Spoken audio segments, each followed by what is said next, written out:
कभी अगर बनना होगा तो बाज बनना, लेकिन कौवा मत बनना। कौवा बोलता तो बहुत है लेकिन ज़्यादा ऊंचाई तक उड़ता नहीं है। बाज बोलता बहुत कम है लेकिन बाज सबसे ऊंचाई तक उड़ता है और बाकी पक्षियों का राजा होता है एक बाज। आज मैं आपको बाज के ऐसे 5 पॉइंट बताऊंगा जो हर इंसान को एक बाज से सीखना चाहिए और लाइफ की बहुत लर्निंग गेम है ये 5 point. Point number 1, eagle observation.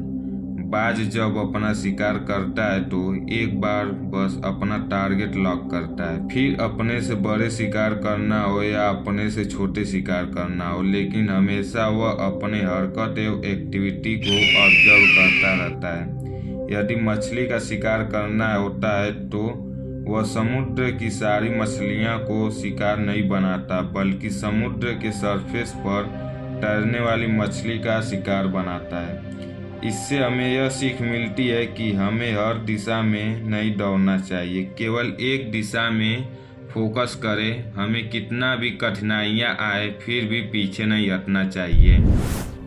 Point number 2, eagle fly alone.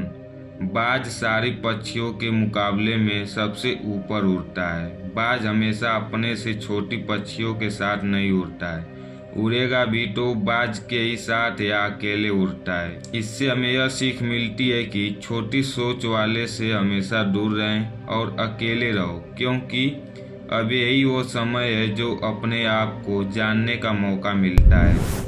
Point number 3, no comfort zone. बाज हमेशा अपने घोंसले में सॉफ्ट घास नहीं रखता है। बाज हर दिन सॉफ्ट घास को निकालता चला जाता है क्योंकि वह सॉफ्ट न बने, ताकि बाहर निकलकर उसे शिकार करने का जुनून चढ़ा रहे, और अपने बच्चे को कभी भी सॉफ्ट घास में नहीं रखता, क्योंकि वह सॉफ्ट घास में रहेगा तो उसके अंदर आलस पैदा हो जाएगी। अपने बच्चे को जन्म देने के बाद केवल 10 दिन ही घोंसले में रखती है, जिससे उसे शिकार करने में आलस न आए। इससे हमें यह सीख मिलती है कि हमें कभी भी कंफर्ट जोन में नहीं रहना चाहिए। अगर आप कंफर्ट जोन में चले गए तो आगे नहीं बढ़ पाएंगे, जहाँ पे हैं वहाँ पे ही रह जाएंगे। पॉइंट नंबर 4, ईगल नेवर ईट डेड थिंग। बाज कभी भी मरे हुए जानवरों को नहीं खाता, वह हमेशा जिंदा शिकार करता है।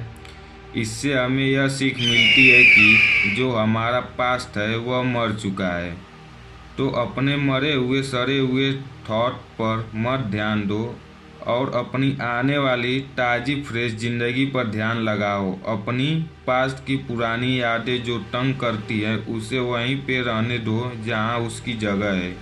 अगर कभी भी तुम्हारा पास्ट तुम्हारे प्रेजेंट में आ गया तो तुम्हारा पास्ट तुम्हें कभी भी तुम्हारे प्रेजेंट में नहीं रहने देगा, और उस बाज की तरह बनो जो किसी दूसरे जानवर का शिकार किया हुआ मांस नहीं खाता है, बल्कि अपने खुद शिकार करके खाता है। Point number 5, break your boundary. जब जब मौसम खराब होता है, जब जब आंधी तूफान बारिश आती है, तो आप हर पक्षी को अपने घोंसले में देख सकते हैं, सिवाय उस बाज को नहीं देख सकते।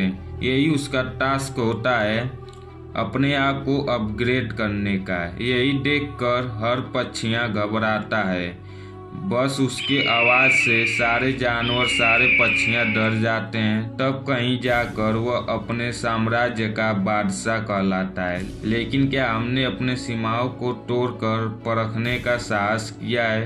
क्या आपके साथ ऐसा हुआ है जो पढ़ने की सारी हदें पार कर गई हो?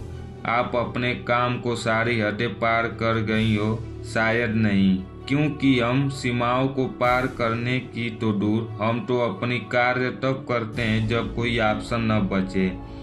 जब हमारी मजबूरी हो जाए, हम अपने इलेक्ट्रिसिटी, अपने पानी, अपने गैस का तब बिल भरते हैं जब उसकी लास्ट डेट आ जाती है और हमें पेनाल्टी का चाकू हमारे गर्दन पर मडराने लग जाए। यकीन मानिए, अगर बिल भरने की पेनाल्टी न होती तो शायद ही हम बिल भर पाएं, क्योंकि हम अपना कंफर्ट जोन नहीं छोड़ पाते हैं। तो हर दिन अपना टास्क बनाइए और अपनी सारी सीमाओं को तोड़ डालिए और काम करने की सारी हदें पार कर डालिए। दोस्तों, यही 5 पॉइंट जो हमें अपने ज़िंदगी में सीखना चाहिए। अगर आपको बनना है तो कौवा मत बनो, बाज बनो, ताकि बाज की तरह तुम भी एक साम्राज्य का बादशाह बन सको। अब मिलते अगले दिन किसी नए टॉपिक पर। तब तक के लिए नमस्कार, धन्यवाद।